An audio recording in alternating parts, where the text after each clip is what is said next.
സ്വാതന്ത്ര്യത്തിനായി വളരെ യുദ്ധങ്ങളും പോരാട്ടങ്ങളും നടക്കുന്ന ഒരു കാലമാണ്. എന്താ സ്വാതന്ത്ര്യം എന്നറിഞ്ഞുകൂടാത്തതുകൊണ്ട് തന്നെയാണ് ഈ യുദ്ധങ്ങൾ നടക്കാൻ ഇടയാകുന്നത്. വചനം എന്താ നമ്മളോട് പറയുന്നത്? നമുക്ക് സ്വാതന്ത്ര്യമുണ്ടെങ്കിലും നമ്മളൊരു നുകത്തിൻ കീഴിലായിരിക്കണം.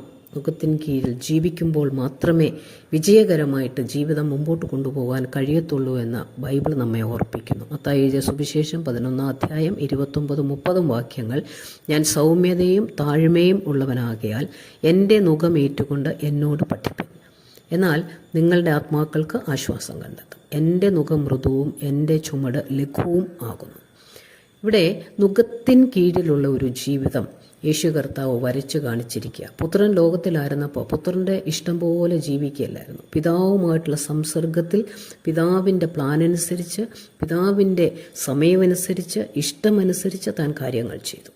അത് നമ്മളെ പഠിപ്പിച്ചിട്ട് നമ്മളോട് പറഞ്ഞു നുകത്തിൻ കീഴിലാണ്. ഈ നുകം സ്നേഹം എന്ന നുകമാണ്. ഒരു കുടുംബജീവിതത്തിൻ്റെ അകത്ത് നുകത്തിൻ കീഴിലാകാൻ താല്പര്യമില്ലാത്തവർക്ക് ആർക്കും അവരുടെ കുടുംബജീവിതം വിജയകരമായി കൊണ്ടുപോകാൻ കഴിയത്തില്ല. എല്ലാവർക്കും സ്വാതന്ത്ര്യം വേണം.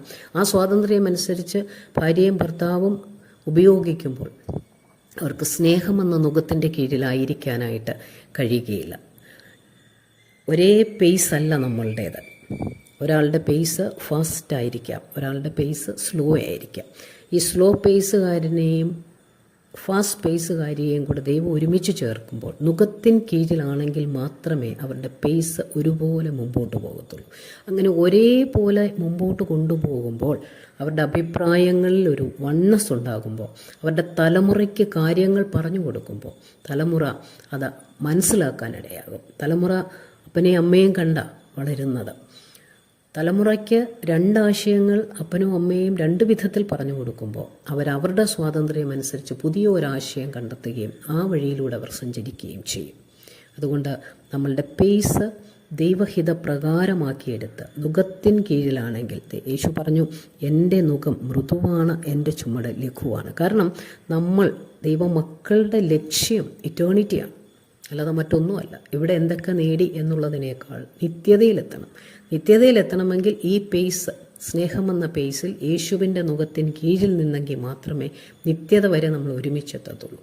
അതുകൊണ്ട് ദൈവത്തോട് നമുക്ക് പറയാം, ആരെങ്കിലുമൊക്കെ ഫാസ്റ്റ് പേസും സ്ലോ പേസും ഒക്കെ ഉള്ളവർക്ക് ഒരുമിച്ച് കൊണ്ടുപോകുവാൻ. കാരണം തലമുറയുടെ അനുഗ്രഹത്തിന്, മക്കൾക്ക് അനുഗ്രഹമുണ്ടാകാൻ, മക്കൾ ദൈവ വഴിയിൽ സഞ്ചരിപ്പാൻ. ഇനി എവിടെയെങ്കിലും അവരൽപ്പം തെറ്റിപ്പോയാൽ പോലും നമ്മൾ അങ്ങനെയാണെങ്കിൽ ദൈവം അവർക്കൊരു മടങ്ങിവരവ് കൊടുക്കാൻ നമുക്ക് ദൈവസന്നിധിയിൽ നിലവിളിക്കാൻ കഴിയും. അല്ല, നമ്മളുടെ പേസ് തന്നെ ഇപ്പോഴും വ്യത്യാസപ്പെട്ടായിരിക്കുന്നെങ്കിൽ നമുക്ക് ഒരുമിച്ച് ചേർന്ന് പ്രാർത്ഥിക്കാം. ദൈവമേ, ഞങ്ങളുടെ കുടുംബത്തിൻ്റെ അകത്ത് ഒരേ പേസിൽ മുമ്പോട്ട് പോകാൻ.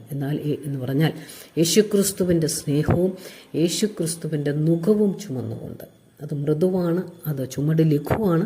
അതുകൊണ്ട് സന്തോഷത്തോടെ നുകം നമ്മുടെ കഴുത്തിൽ വയ്ക്കുമ്പോൾ നമുക്കറിയാം തല താണിരിക്കും. നമ്മുടെ തല ഒരിക്കലും ഉയരാൻ പറ്റത്തില്ല ഒരു നുകത്തിൻ്റെ കീഴിലാണെങ്കിൽ. അപ്പോൾ യേശുക്രിസ്തുവിൻ്റെ തല ഉയർന്നിരിക്കട്ടെ, നമ്മുടെ തല താണിരിക്കട്ടെ. അവിടെ ദൈവം അനുഗ്രഹിക്കും, ദൈവാനുഗ്രഹം ഉണ്ടാകും.